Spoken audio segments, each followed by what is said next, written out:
messieurs, la cérémonie officielle va commencer. Pour l'ensemble, garde à vous.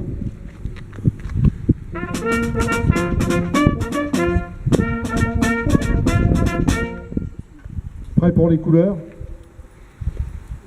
Envoyez.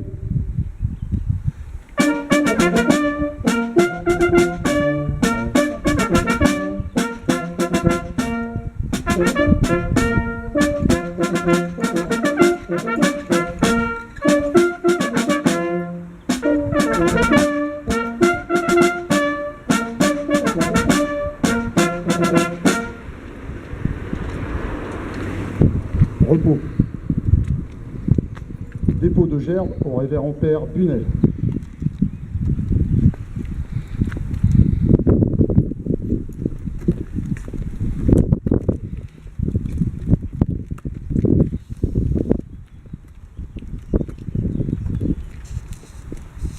Gerbe au monument aux morts.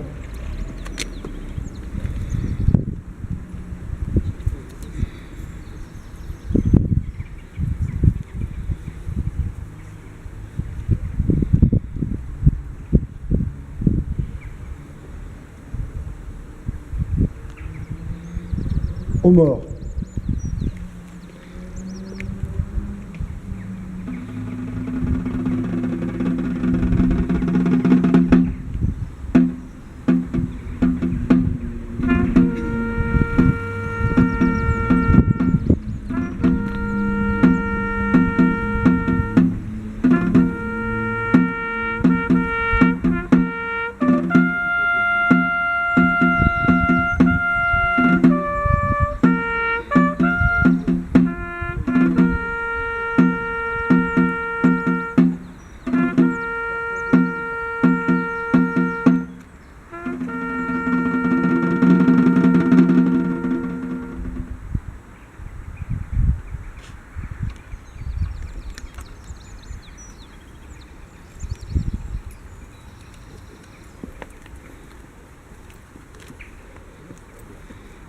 Allocution de M. Guy Boulard, président des anciens combattants UNC OPEX.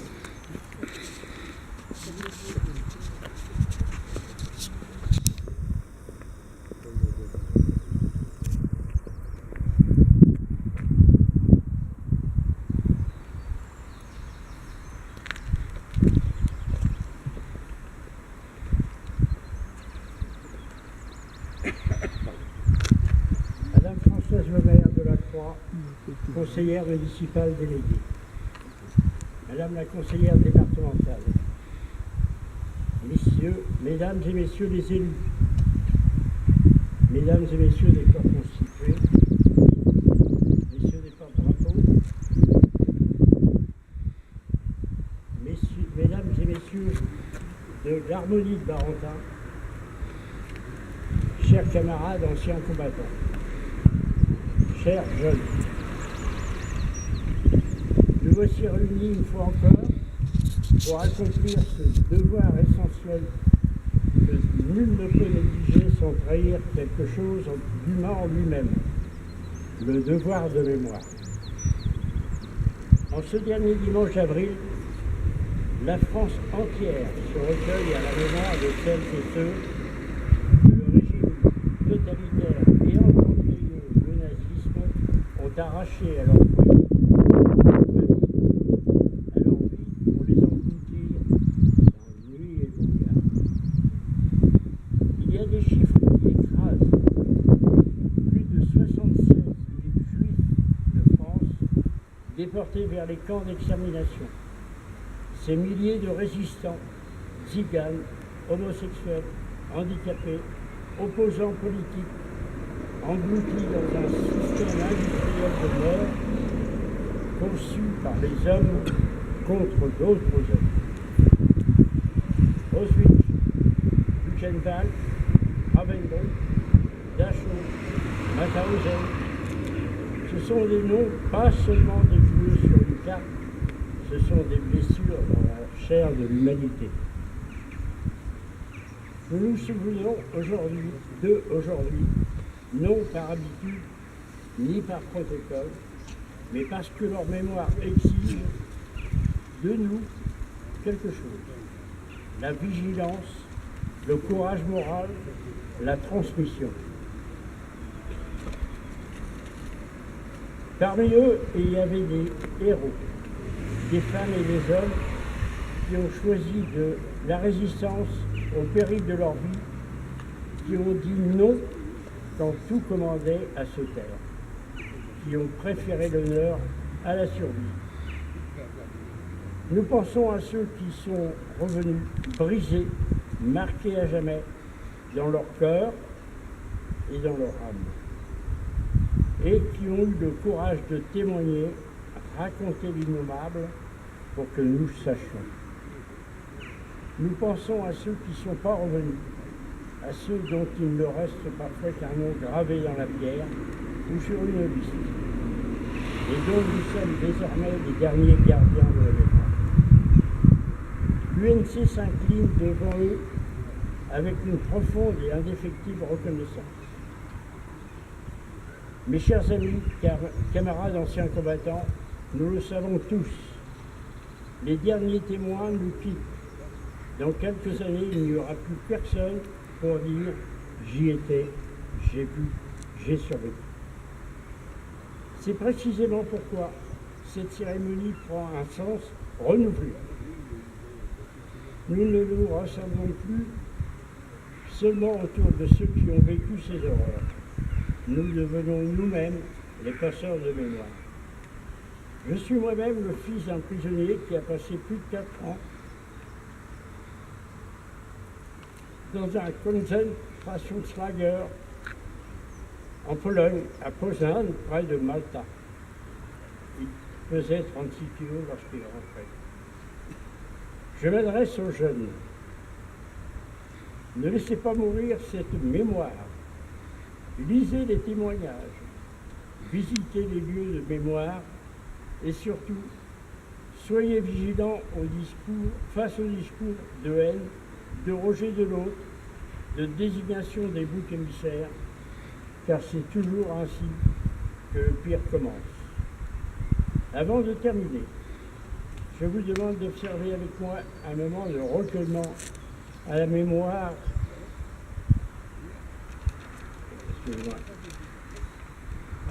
de toutes les victimes de la déportation, déportés de la résistance, déportés raciaux, morts en déportation, ou revenus brisés de l'enfer des camps. Nous ne vous oublions pas, nous ne vous oublierons jamais. En leur nom et en votre nom, nous avons déposé ces gerbes avec la certitude que la flamme ne s'éteindra pas tant que nous serons debout pour la porter. Vive la République, vive la France.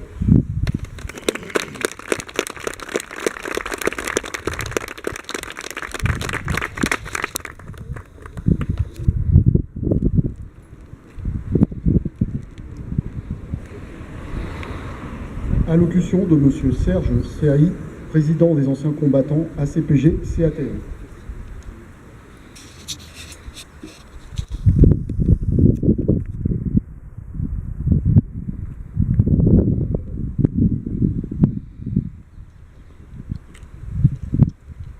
Madame la conseillère municipale déléguée, Madame la conseillère départementale, Mesdames et Messieurs les élus et les corps constitués, en vos noms et qualités, les enfants du Conseil jeune, Mesdames, Messieurs, chers camarades. En ce jour de recueillement, la nation rassemble pour honorer la mémoire des victimes et des héros de la déportation. Ici, en Normandie, cette mémoire prend un relief particulier. Notre région, marquée par l'occupation, la résistance et la libération, porte encore des traces de ces années où la liberté fut menacée jusque dans les foyers les plus modestes. Aujourd'hui, pensons à toutes celles et tous ceux qui, depuis nos villes et nos villages, ont été arrachés à leur vie pour être envoyés dans les camps nazis. Parmi eux, une figure se détache, profondément ancrée dans notre histoire normande, André Marie. Né à Honfleur, avocat résistant, André Marie fut arrêté en 1943 pour son engagement contre l'occupant. Déporté à Buchenwald, il reçut connu l'humiliation, la faim, la violence, la négation de l'être humain. Il survécut à l'enfer des camps et revenu en France, il consacra sa vie à la reconstruction du pays, à la justice sociale, à la défense des valeurs républicaines. Son parcours nous rappelle que la déportation n'a pas seulement détruit les vies, elle a aussi forgé des destins de courage, de dignité et de service.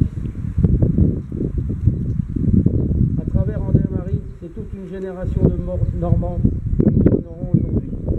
Des résistants, des otages, des civils raflés, des familles brisées, des hommes et des femmes qui ont refusé la soumission, parfois au prix de leur liberté, parfois au prix de leur vie. La déportation nous oblige. Elle nous oblige à la mémoire, pour que jamais ne s'efface le souvenir de ces millions de victimes. Elle nous oblige à la vigilance, car les idéologies de haine, de rejet, de déshumanisation n'appartiennent pas seulement au passé. Elle nous oblige à la transmission, pour que les jeunes générations comprennent que la liberté n'est jamais acquise, qu'elle se défend chaque jour. En évoquant aujourd'hui André-Marie, nous rappelons que la résistance n'était pas un mythe, mais une réalité vécue par des hommes et des femmes de nos rues, de nos quartiers, de nos familles. Nous rappelons que la déportation n'était pas un concept, mais une tragédie vécue dans la chair et dans l'âme. À nous désormais de porter ce flambeau, à nous de faire vivre cette mémoire, non comme un poids, mais comme une responsabilité. À nous de défendre avec la même détermination que ceux qui nous ont précédés les valeurs de liberté, de justice et de fraternité. Pour eux, pour nous, pour ceux qui viendront après nous, nous nous souvenons, nous témoignons, nous veillons. Vive la République, vive la France. Je vous remercie.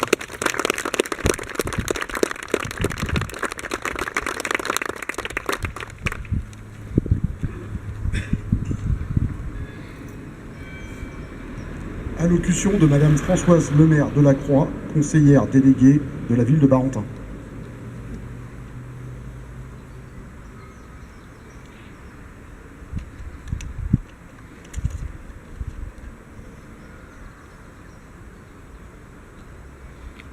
Madame la conseillère départementale Agnès Solar-Gillet, Monsieur le capitaine Hulot, représentant le délégué militaire départemental de la Seine-Maritime, Mesdames, Messieurs les représentants de la gendarmerie, Mesdames, Messieurs les représentants de la protection civile, Monsieur Guy Boulard, président de l'UNC-OPEC, Monsieur Serge Siri, président de l'ACPG CATM, Messieurs de la police municipale, Mesdames, Messieurs du Conseil des sages, les enfants du Conseil municipal des jeunes, les scouts, Mesdames, Messieurs les musiciens de l'harmonie municipale et leur chef, Éric Giffard-Carlet, Mesdames, Messieurs.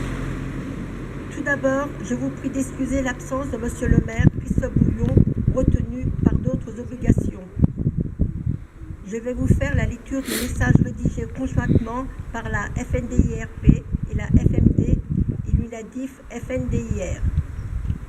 Le dernier dimanche d'avril, journée nationale du souvenir des victimes et des héros de la déportation, notre nation est appelée à rendre hommage aux victimes et héros de la déportation disparus dans les camps de concentration et les centres d'extermination nazis.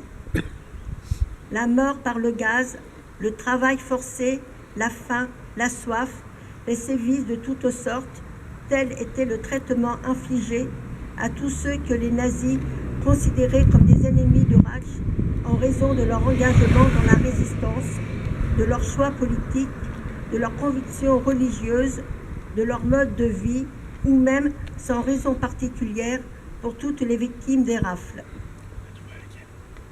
Lorsque les armées alliées entrèrent dans les camps, elles ont été confrontées à l'horreur de l'enfer concentrationnaire.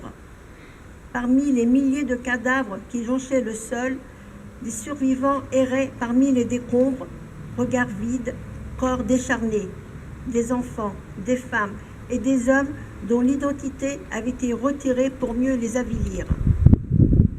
Il s'agissait d'une entreprise systématique de déshumanisation poussée à l'extrême jusqu'à la pratique d'expériences pseudo-médicales par des médecins nazis sans aucun scrupule.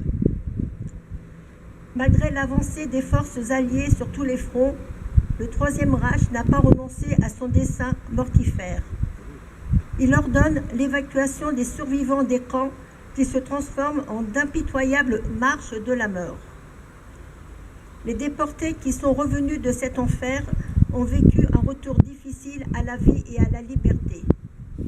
Mais, fidèles au serment prêté à leurs camarades disparus, les survivants ont, malgré leur propre traumatisme ou la difficulté d'être crus, pris le chemin courageux du témoignage.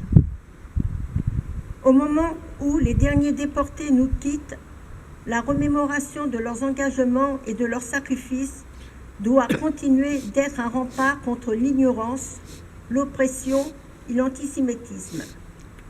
Aujourd'hui, se jouent de nouveaux équilibres mondiaux dans des rapports de force anxiogènes et le combat des déportés, attaché au respect du droit international porté par le tribunal de Nuremberg, ne doit pas rester vain. La mémoire de la déportation s'inscrit dans le patrimoine immatériel de l'humanité en ce qu'elle a de plus sombre. Aussi, sa transmission se veut-elle un acte de confiance à l'égard des jeunes générations dont la conscience et la responsabilité doivent permettre de garantir les valeurs civilisatrices de paix, de liberté, de dignité pour tous.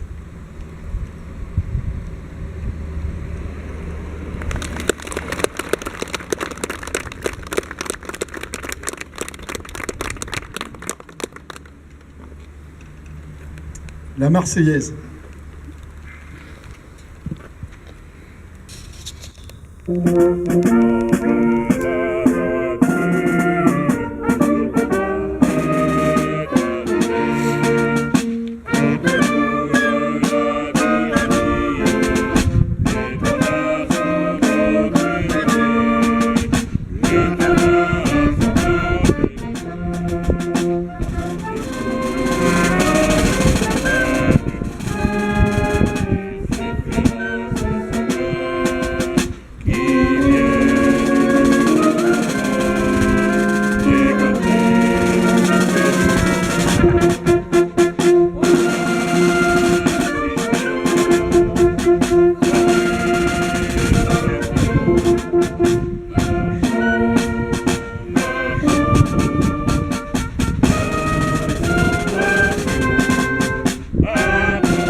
La cérémonie officielle est maintenant terminée. Nous vous remercions de votre participation.